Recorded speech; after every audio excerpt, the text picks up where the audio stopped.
দিনের মধ্যে সবচেয়ে উত্তম মর্যাদাপূর্ণ দিন কয়টি? দিন কোনটি? সোমবারে বলে আমি বড়, শুক্রবারে বলে, জুমাবার বলে আমি বড়, শনিবার বলে আমি বড়, রবিবার বলে আমি বড়, মঙ্গলবার বলে আমি বড়। কিন্তু সোমবার ডাক দিয়ে বলে, ও অন্যান্য দিনগুলো তোমরা বড়ত্ব ভয় করতেছ। যেই নবীরা আমি যেই দিন গর্ভধারণ করেছি, যেই নবীরা আমি গর্ভধারণ করে পৃথিবীর বুকে প্রবিষ্ট করেছি, যেই নবী না হলে আজকে আসমান জমিন হতো না, যেই নবী না হলে পৃথিবীর ভূখণ্ড আজকে আমরা পাইতাম না, সেই নবীর তো আমি নিজেই গর্ভধারণ করেছি। এবার বলো তোমরা কেমনে বড় হইলা? দিন যদি বড়ত্ব যদি হতে হয়, আমি সোমবারে বড় হয়। সুবহানাল্লাহ। শুক্রবার ডাক দিয়ে বলে, জুমাবার ডাক দিয়ে বলে, না না না, আমি বড়, আমি বড়। কারণ আল্লাহ পাক রব্বুল আলামিন 6 দিনে আল্লাহ এক একটা জিনিস নির্মাণ করেছে, কিন্তু আমি আল্লাহ পাকের আদেশে শুক্রবারে জুমাবারে সমস্ত কিছু স্থাপন নির্মাণতা শেষ করেছে, এই জন্য আমি বড়। সোমবার বলে, না না না না, তুমি বড়ত্ব হাসিল করতে পারবা না, কারণ যেই নবী না হলে দুনিয়ার ভূখণ্ড পাইতা না, যেই নবী না হলে সূর্যাস্ত হতো না, যেই নবী না হলে সূর্যোদয় হতো না, যেই নবী না হলে আজকে আমরা হাওয়া বাতাস পাচ্ছি এগুলো হতো না, সেই নবী যদি না হতো তুমি শুক্রবার জুমাবার মর্যাদা থাকতো না।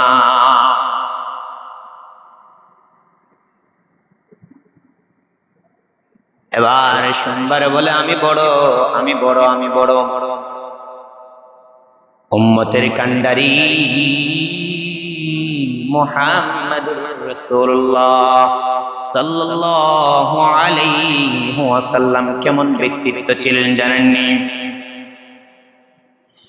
পয়গম্বর ঈসা আলাইহিস সালাম মৃত্যুবরণের পরে 500 বছর পরে আল্লাহ পাক রব্বুল আলামিন উম্মতে মুহাম্মাদের কান্ডারি সাইয়্যিদুল মুরসালিন মুহাম্মদ সাল্লাল্লাহু আলাইহি ওয়াসাল্লামকে তার দাদা আব্দুল মুত্তালিবের বংশধর হয়ে, তার দাদা আব্দুল মুত্তালিবের 12 জন সন্তান, তাদের মধ্যে হামজালা হতে ধরে 12 জন সন্তানের মধ্যে হামাস হামজালা হতে ধরে আব্দুল্লাহ হতে ধরে, আব্দুল্লাহ হলো একদম কনিষ্ঠ সন্তান।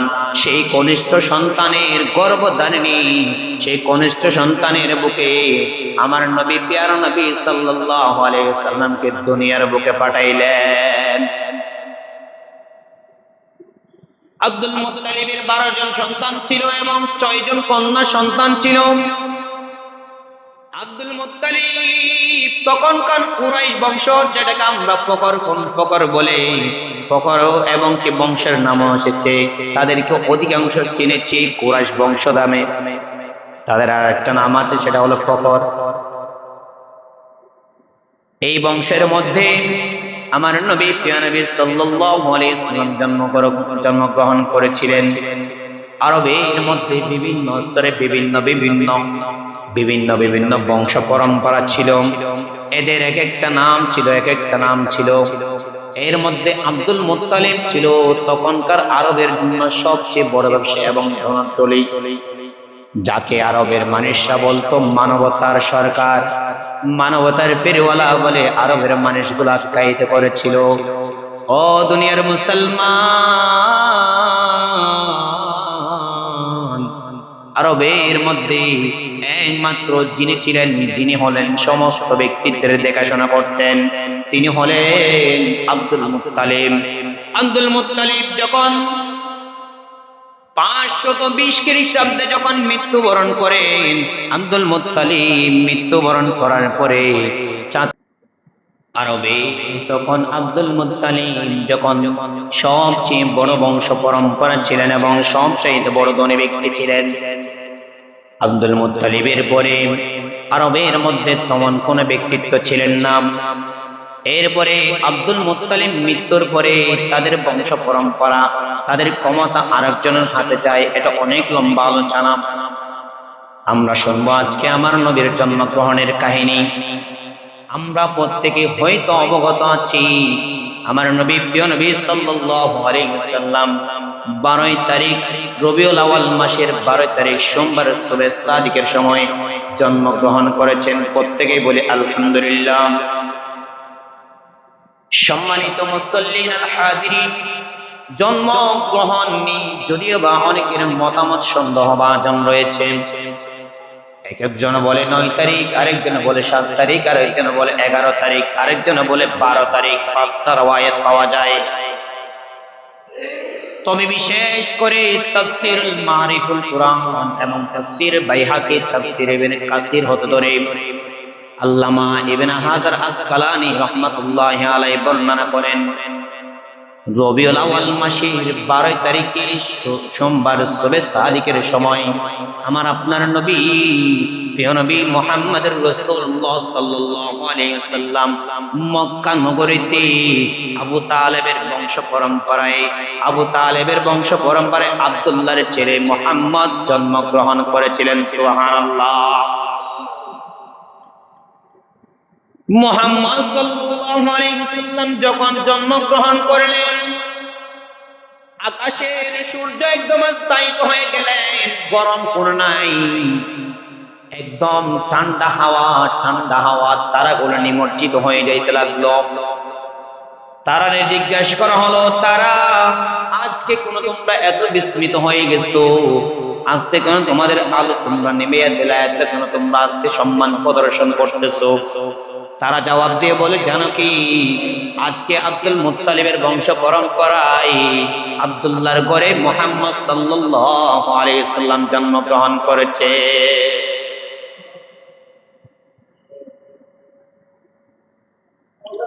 মুহাম্মদ সাল্লাল্লাহু আলাইহি ওয়াসাল্লাম জন্মগ্রহণের পরে মুহাম্মদ সাল্লাল্লাহু আলাইহি ওয়াসাল্লাম যখন তার বাবা 4 মাসের মাথায় 6 মাসের মাথায় তার বাবা সিরিয়ার উদ্দেশ্যে ব্যবসা বাণিজ্যের উদ্দেশ্যে রওনা দিলেন। ব্যবসা বাণিজ্যের উদ্দেশ্যে যখন রওনা দিলেন, ব্যবসা বাণিজ্যের উদ্দেশ্যে যাওয়ার পরে আব্দুল্লাহর ঘরে ফিরে আসে নাই। সিরিয়া থেকে যখন গেলেন ব্যবসা বাণিজ্য করার পরে এক সময় ঘরের মধ্যে খবর আইলো, আব্দুল্লাহ মুহাম্মদ সাল্লাল্লাহু আলাইহি ওয়াসাল্লাম এর বাবা আর নাই। এমন টাইমে মুহাম্মদ সাল্লাল্লাহু আলাইহি ওয়াসাল্লাম যখন 6 মাস এখনো পর্যন্ত পূর্ণাঙ্গ বয়স হয় নাই, আব্দুল্লাহ মৃত্যুবরণ করলেন। মৃত্যুবরণ করার পরে তার লাশটা ফাটিয়ে দেওয়া হলো। আব্দুল মুত্তালিবের আন্ডারে তার লাশটা কাফন দাফন হয়। এরপরে আব্দুল মুত্তালিব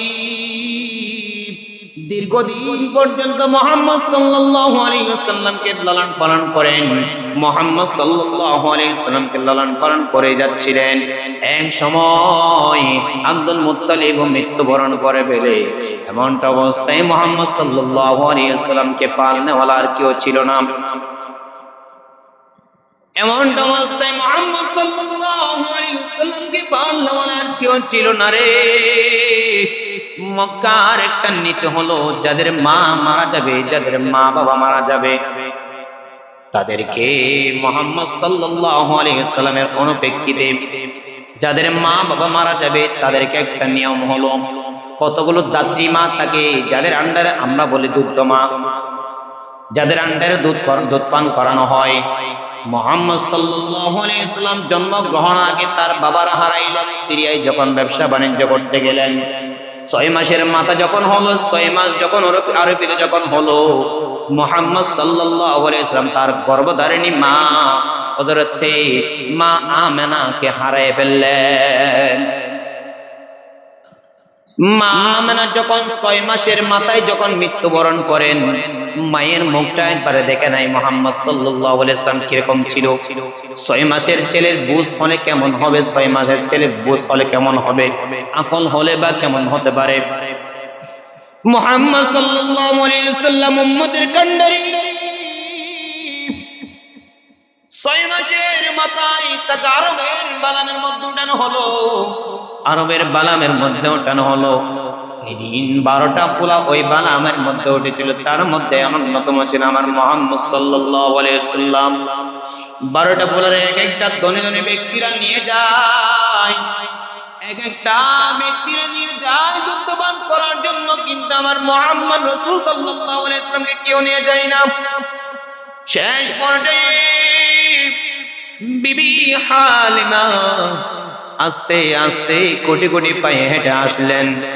আরবের ওই প্রান্তরে একজন দেখা যায় চাঁদের মতো সুন্দর, একজন পরীর মতো সুন্দর, একটা পোলা চকচকে দেখা যায়। কেউ তো এটারও নিয়ে যায় নাই।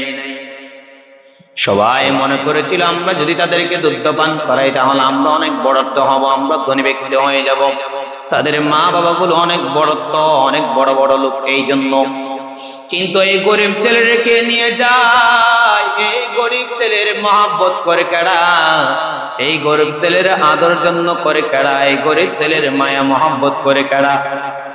আমার মুহাম্মদ সাল্লাল্লাহু আলাইহি ওয়াসাল্লামকে তখন মা হালিমা তার নিয়ে গেল, ঘরের মধ্যে নিয়ে গেল। হালিমা ঘরের মধ্যে নিয়ে যাওয়ার পরে দীর্ঘদিন পর্যন্ত তারা দুধ পান করায়।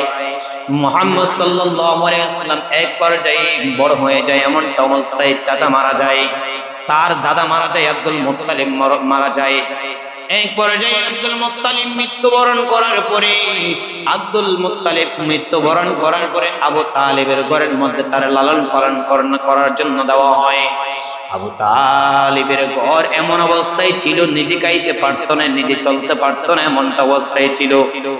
ও তালতলার মুসলমান, আজকে তোমরা দেখো কত সচ্ছল ভাবে চলতে পারি, কিন্তু আবু তালিবের বাসার মধ্যে এমন চলার মতো ক্যাপাবিলিটি ছিল না, এমন ভাবে চলার মতো তার মধ্যে সেই যোগ্যতা ছিল না। ওরে মুসলমান, আজকে দেখো আমরা অযথা অনেক টাকা পয়সা ব্যয় করে ফেলি, কিন্তু তখনকার আরবের মধ্যে আবু তালিবের ঘরের মধ্যে দিনে এনে দিন খাইতে পারত না, এমনটা অবস্থা ছিল। আরবের প্রান্তরে আবু তালিবের বাসায় যখন মুহাম্মদ সাল্লাল্লাহু আলাইহি ওয়াসাল্লাম যেদিন থেকে প্রবেশ করলেন, মুহাম্মদ সাল্লাল্লাহু আলাইহি ওয়াসাল্লাম বড় হচ্ছেন। এই পর্যায়ে যখন আমার নবী মুহাম্মদ রাসূলুল্লাহ সাল্লাল্লাহু আলাইহি ওয়াসাল্লাম যখন 4 বছর বয়সে যখন উপনীত হয়, মুহাম্মদ সাল্লাল্লাহু আলাইহি ওয়াসাল্লাম তখন চাচার সাথে তার ঘরে যে সমস্ত ছাগলগুলো ছিল, ছাগলগুলো পাড়ে দিতে যাইত, ছাগল চড়াইতে যাইত। এক পর্যায়ে যখন 4 বছর বয়সে যখন আরোপিত হয়, মুহাম্মদ সাল্লাল্লাহু আলাইহি ওয়াসাল্লাম একদিন ছাগল চড়াইতে গেলেন। ছাগল চড়াইতে যাওয়ার পরে মরুভূমির এক প্রান্তরে একটা বড়ই গাছের নিচে 2 জন ফেরেশতা এসে, জিবরাইল সহ আর 2 জন ফেরেশতা এসে মুহাম্মদ সাল্লাল্লাহু আলাইহি ওয়াসাল্লাম এর বক্ষ খুললেন। বক্ষ খোলার পরে মুহাম্মদ সাল্লাল্লাহু আলাইহি ওয়াসাল্লামের সিনাকে একদম হাউজে কাউসারের পানি সহ জান্নাত থেকে দুধের নহর দিয়ে মুহাম্মদ সাল্লাল্লাহু আলাইহি ওয়াসাল্লাম এর বক্ষ একদম পরিষ্কার করে ফেললেন। এরপর আবার মুহাম্মদ সাল্লাল্লাহু আলাইহি ওয়াসাল্লামের বক্ষ আবার পিট করে দিলেন। মুহাম্মদ সাল্লাল্লাহু আলাইহি ওয়াসাল্লাম এই কাহিনী যখন বলতে লাগলো, পরে যখন বলতে লাগলো, একদিন আবু তালিব তার এই ব্যবসা বাণিজ্যের মধ্যে নিয়ে গেল। ব্যবসা বাণিজ্যের মধ্যে যখন নিয়ে গেল, তখন একজন খ্রিস্টান পাদ্রী ছিল। খ্রিস্টান পাদ্রী যখন এই ঘটনা শুনলো, সাথে সাথে বুঝতে পারলো যে এটা হলো মুহাম্মদ, আখেরি নবী, এটা হলো মুহাম্মদ, যার প্রতি আমরা তাওরাতের মধ্যে কাহিনী শুনেছিলাম, এটা হলো সেই মুহাম্মদ। বলেন না সুবহানাল্লাহ। 4 বছর বয়সে নবী পরিচয় পাচ্ছেন মুহাম্মদ সাল্লাল্লাহু আলাইহি ওয়াসাল্লাম, কিন্তু এখন আরবের কেউ জানে না। ওই হিন্দু পাদ্রী তাওরাতে পড়েছিল, তিনি ছিলেন হযরত ঈসা আলাইহিস সালামের জামানায়। অনেক লম্বা ইতিহাস আছে এটা, আপনারা পড়বেন। ইসলামিক ইতিহাস, ইসলামিক ফাউন্ডেশনও আছে, অন্যান্য আছে। ইসলামের ইতিহাস যখন পড়বেন এই ঘটনাগুলো পাবেন। সরকারি মাদ্রাসায় পড়ানো হয়, স্কুলে পড়ানো হয়। যারা পড়েন স্কুলের ইতিহাসের মধ্যে ইসলামিক ইতিহাস বলে এটা বই আছে, বই পড়বেন। ওই বইয়ের মধ্যে উল্লেখ করা হয় তখনকার সময় পাদ্রী তার চাচারা বলে দিল, তোমার বাতিজার একটু দেখো, শোনারাই হতে পারে এটা আগামীর ভবিষ্যৎ, আগামীর উজ্জ্বল নক্ষত্র হতে পারে। একবার 6 বছর আরোপিত হয়ে যায়। 6 বছর যখন আরোপিত হয়ে যায়, এমনটা অবস্থায় চাচার ঘরে এতদিন পর্যন্ত মুহাম্মদ সাল্লাল্লাহু আলাইহি ওয়াসাল্লাম বড় হচ্ছেন। ও দুনিয়ার মুসলমান, আমরা আজকে মা বাবা হারাই পেলে অনেক বয়স হয়ে যাওয়ার পরে কিন্তু আমার নবী, প্রিয় নবী সাল্লাল্লাহু আলাইহি ওয়াসাল্লাম মা বাবা হারাইলেন, 6 মাসের মাথায়, আর বাবারা তো দেখেও নাই, বাবারা তো জন্মগ্রহণের আগে হারাই ফেললেন। মুহাম্মদ সাল্লাল্লাহু আলাইহি ওয়াসাল্লাম বয়স আরোপিত হতে হতে এক পর্যায়ে মুহাম্মদ সাল্লাল্লাহু আলাইহি ওয়াসাল্লাম 25 বছর আরোপিত হলেন। অনেক লম্বা ইতিহাস, সংক্ষেপে বলতেছি।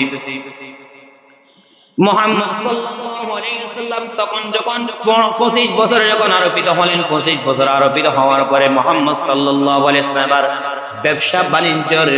ব্যবসা বাণিজ্যের নেতৃত্ব দিচ্ছেন।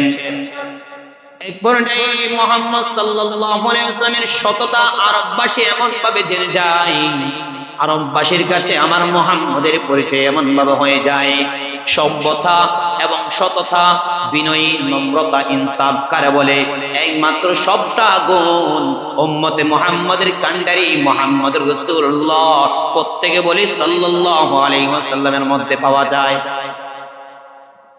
আরবের মানুষ তখন আবু জাহেল ছিল, আবু জাহেলের কাছে কোনো কিছু স্থাপন রাখতেন না, কোনো কিছু রাখতেন না।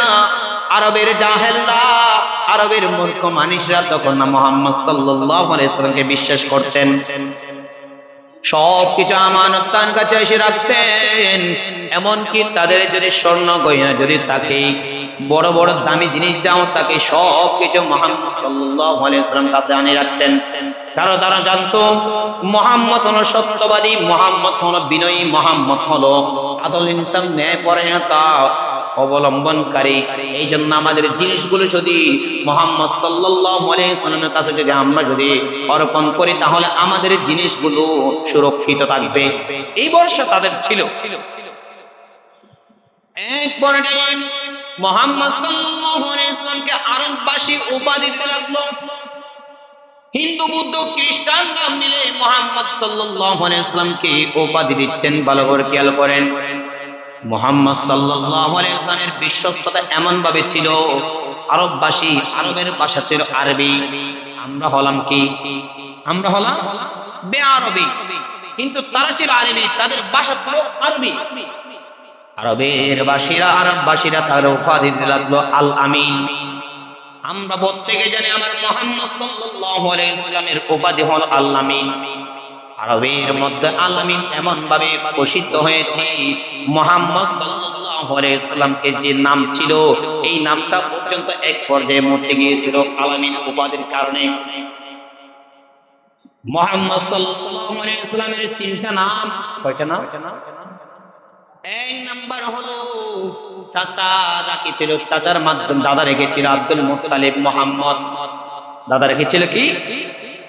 মুহাম্মদ সাল্লাল্লাহু আলাইহি ওয়াসাল্লামের মা ডাকতো আহমদ, কি ডাকতো?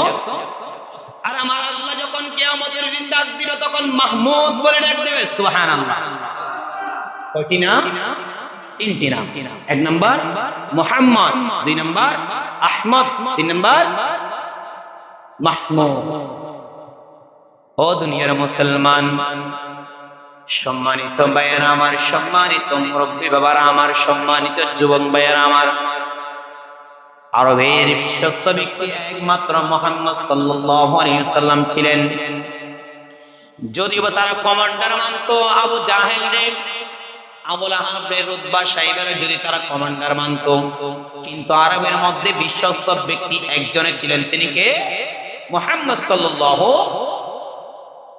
এই কথা একবারে যে বিবি খাদিজা রাদিয়াল্লাহু তাআলা আনহা এর কানের মধ্যে পৌঁছায়, বিবি খাদিজার কানে যখন পৌঁছায়, বিবি খাদিজা এক পর্যায়ে এই সমস্ত তথ্যগুলো যাচাই বাছাই করার পরে বিবি খাদিজা এবার মুহাম্মদ সাল্লাল্লাহু আলাইহি ওয়াসাল্লামের সাথে ব্যবসা করার জন্য প্রথমে তাকে প্রস্তাব পাঠায়।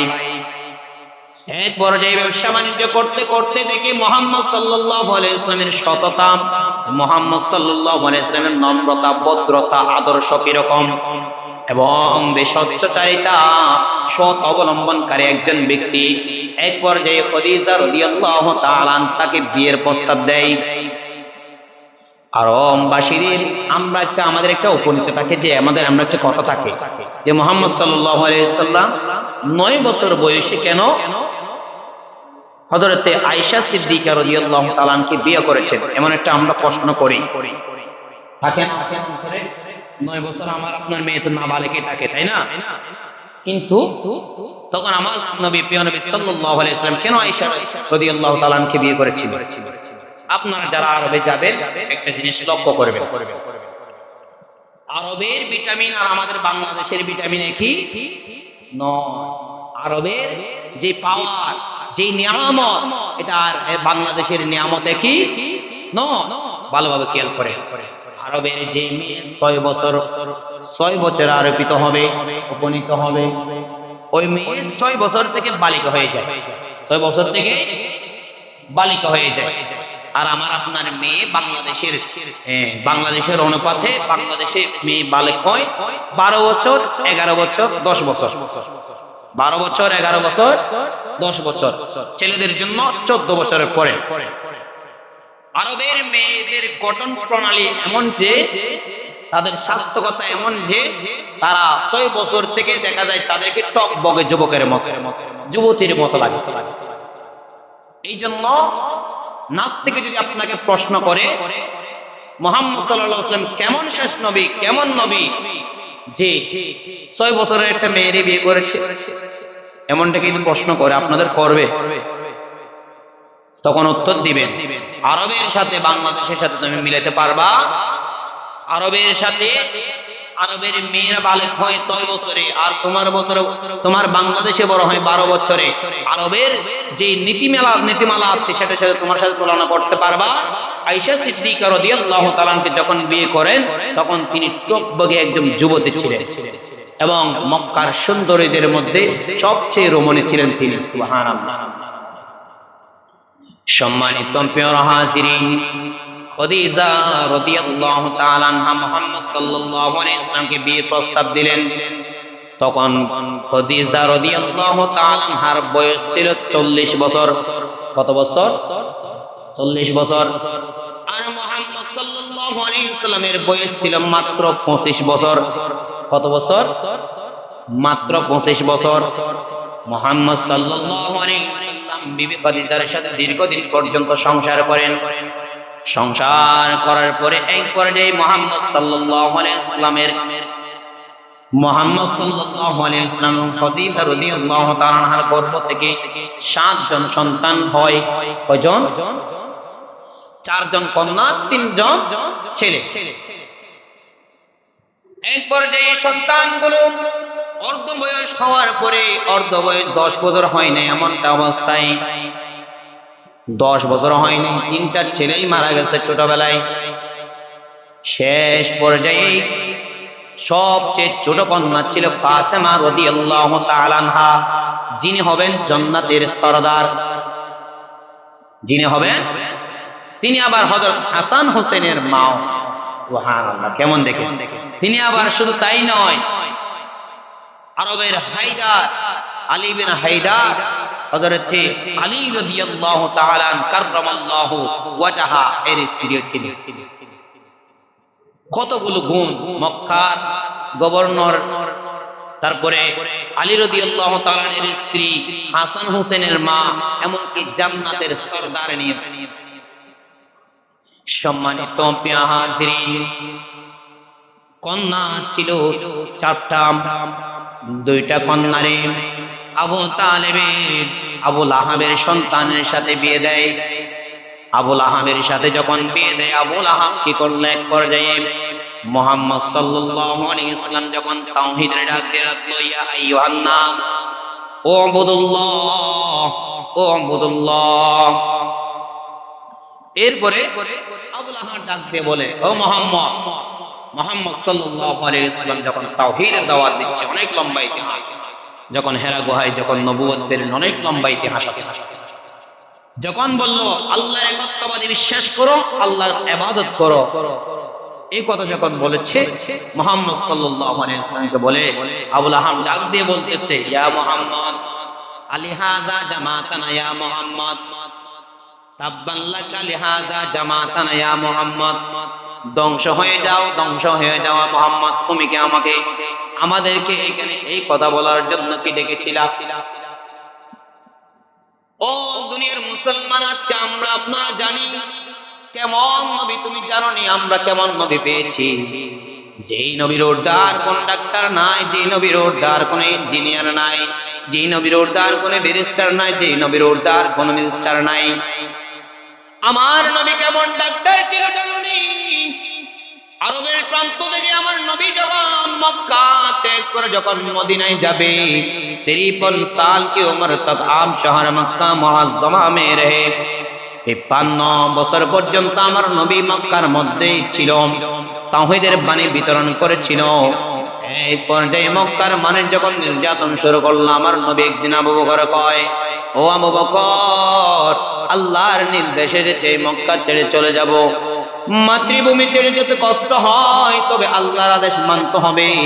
আল্লাহর আদেশ মানতে গিয়ে এক পর্যায়ে আবু বকর সিদ্দিক রাদিয়াল্লাহু তাআলা আনহুরে আবু বকর সিদ্দিক রাদিয়াল্লাহু তাআলা আনহু আমার নবী বলেন, ও আবু বকর রেডি থাইকো, আল্লাহর হুকুম যেদিন আসবে সেদিন এই মক্কা ত্যাগ করে চলে যাওয়া লাগবে। এক পর্যায়ে একদিন রাতে মুহাম্মদ সাল্লাল্লাহু আলাইহি ওয়াসাল্লাম ঘর থেকে বাহির হইলেন, আর আবু বকর যে রেডি থাকতে বলেছিল, আবু বকর সেই দিন থেকে আর কোনোদিন রাত্রে ঘুমাই না। এক পর্যায়ে আবু বকর সিদ্দিক রাদিয়াল্লাহু তাআলা আনহু নিয়ে একদিন আরবের প্রান্ত থেকে মক্কা নগরী থেকে মুহাম্মদ সাল্লাল্লাহু আলাইহি ওয়াসাল্লাম রওনা দিলেন। যাইতে যাইতে কদ্দূর যাওয়ার পর ফজর উপনীত হবে এমনটা অবস্থা। মুহাম্মদ সাল্লাল্লাহু আলাইহি ওয়াসাল্লামের পিছনে কাফের সম্প্রদায়ের তাদেরকে দৌড়াতে লাগলো। এক পর্যায়ে মুহাম্মদ সাল্লাল্লাহু আলাইহি ওয়াসাল্লাম একটা গর্তের মধ্যে লুকাই ছিল। এই গর্তের মধ্যে যে গর্তে লুকিয়েছে সেই গর্তের মধ্যে 70টা পর্যন্ত ছিদ্র ছিল সাপের। কয়টা ছিদ্র? 70টা পর্যন্ত ছিদ্র ছিল। যারা ইসলামিক বই পড়েন এই ঘটনাগুলো পাবেন। কিতাবের মধ্যে উল্লেখ করা হয়েছে আবু বকরের শরীরের গামছা কাপড়গুলো দিয়ে ছিদ্রগুলো বন্ধ করতে করতে করতে করতে 69টা ছিদ্র পর্যন্ত বন্ধ করেছে। এক পর্যায়ে আবু বকরের মাথার উপরে, আবু বকরের রানের উপরে আমার নবী প্রিয় নবী মুহাম্মদ রাসূলুল্লাহ সাল্লাল্লাহু আলাইহি ওয়াসাল্লাম ওই যে রাতে ঘুমাইনে ক্লান্ত হয়ে গেছে, এই জন্য একটু বিশ্রাম নিলেন। আর ওই গর্তের মধ্যে যেই গুহার মধ্যে মুহাম্মদ সাল্লাল্লাহু আলাইহি ওয়াসাল্লাম লুকাইলেন, ওই গুহার মধ্যে আজ থেকে 500 বছর আগ পর্যন্ত আগে থেকে উম্মতে মুহাম্মাদের কান্ডারি মুহাম্মদ সাল্লাল্লাহু আলাইহি ওয়াসাল্লাম আসবে জানে। একটা সাপ সেখানে মুহাম্মদ সাল্লাল্লাহু আলাইহি ওয়াসাল্লাম সাক্ষাৎ দানে সেখানে অপেক্ষমান ছিল। সুবহানাল্লাহ বলবেন না? 500 বছর আগে যে সাপটির রওয়ায়াত পাওয়া যায় হযরত ঈসা আলাইহিস সালামের জামানা থেকে। এক পর্যায়ে সাপ কোনো পন্থা না পেয়ে সাপ বাহির হতে চায়, কিন্তু বাহির হতে পারে না। আমার নবী কেমন ডাক্তার ভালোভাবে খেয়াল করেন, আমার নবী কেমন ডাক্তার ভালোভাবে খেয়াল করেন। কোনোভাবেই সাপ বাহির হতে পারে না। সব ছিদ্রগুলো দেখা যায় বন্ধ। এক পর্যায়ে দেখা যায় একটা গর্তের মধ্যে কি পুষ্করিণীর মতো আরাম মনে হয়। সাপ আর দেরি করে নাই, ওই যে ছিদ্রের মধ্যে ছিল ছিদ্রের মধ্যে একটা ঠোকা দিলেন, তার চুল মারলেন। চুল মারার সাথে সাথে আবু বকর আর দেরি করে নাই, তার পাটা সরাই ফেললেন। আর সাপটা গর্ত থেকে বাহির হয়ে হাজির হয়ে গেলেন। বলেন না সুবহানাল্লাহ। নবীর সাক্ষাৎ আসছে। কেমন দেখেন, নবী সাল্লাল্লাহু আলাইহি ওয়াসাল্লাম এখনো পর্যন্ত ঘুমের মধ্যে আছে। আবু বকর নবীর ডাকে না, সাপে কামড় দিয়েছে। আবু বকরের পা এক পর্যায়ে নীল হয়ে যেতে লাগলো। আবু বকর এক পর্যায়ে নবীর ডাকে না এমন অবস্থায় চোখের পানি আমার নবীর চোখের মধ্যে পড়লো। আমার নবীর ঘুম সাথে সাথে ভেঙে গেল। আবু বকর ডাক দিয়ে বলো, আবু বকর কি হয়েছে? আবু বকর বলে, ইয়া রাসূলুল্লাহ, ইয়া হাবিবাল্লাহ, 70টি পর্যন্ত ছিদ্র ছিল, 69 পর্যন্ত ছিদ্র নেড়ে দিয়েছি, বন্ধ করে দিয়েছি, কিন্তু একটা ছিদ্র বন্ধ করতে পারে নাই। সেখানে আমি আমার পায়ের গোড়ালি দিয়েছিলাম। এই সাপটা আমার পায়ের গোড়ালির মধ্যে কামড় দিয়েছে। এক পর্যায়ে সাপকে জিজ্ঞাসা করা হয়েছিল, সাপ কেন তুমি আমার আবু বকরের পায়ের মধ্যে কামড় দিলা? এক পর্যায়ে সাপ ডাক দিয়ে বলে, ইয়া রাসূলুল্লাহ, আল্লাহর হুকুমে সাপের জামান আমার আল্লাহ খুলে দিলেন।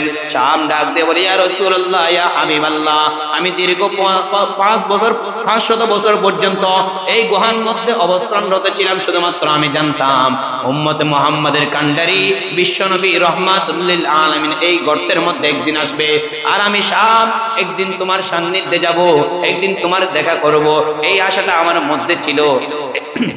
এই জন্য আমি আর দেরি করি নাই, সাথে সাথে আমি আবু বকরের পায়ের মধ্যে কামড় দিয়ে দিয়েছি। নবী গো, ভুল হয়ে গেছে গো নবী, মাফ করিয়া দেন, মাফ করিয়া দেন।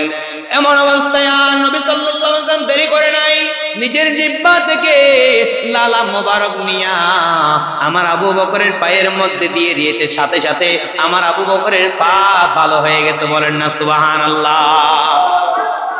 কোন ডাক্তারের কি সম্ভব হবে এমনটা? এই জন্য আমার নবী দুনিয়ার সবচেয়ে বড় ডাক্তার।